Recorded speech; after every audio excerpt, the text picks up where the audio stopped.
హల్లెలూయా. హృదయ శుద్ధి గలవారు ధన్యులు అని దేవుని వాక్యములో మత్తయి సువార్తలో 5వ అధ్యాయం 8వ వచనంలో ఉంటుంది. హృదయ శుద్ధి దేవునికి కావాల్సింది.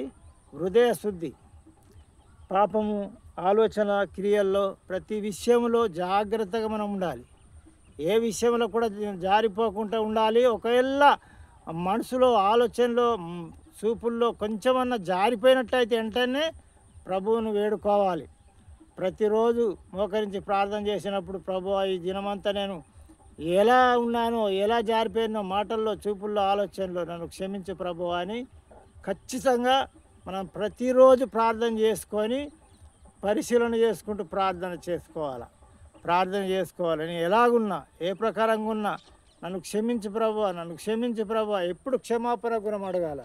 పొద్దుగా లేస్తేనే, పొద్దుకితేనే ఎప్పుడు అది కావాలి ఇది కావాలని దేవుడిని అడుగుడు కాదు. ముందు మనము క్షమింపబడాలి. తప్పిన విషయంలో, ప్రతి విషయంలో మనం క్షమించి పవిత్రంగా, పరిశుద్ధంగా మనం ఉన్నామంటే మన ప్రార్థన దేవుడు వింటాడు, ఇంకా వేరే అడిగినా కానీ. కాబట్టి ఆ ప్రకారం ఉందాం. ఈ కొద్ది మాటలు దేవుడు దీవించును గాక. ఆమేన్.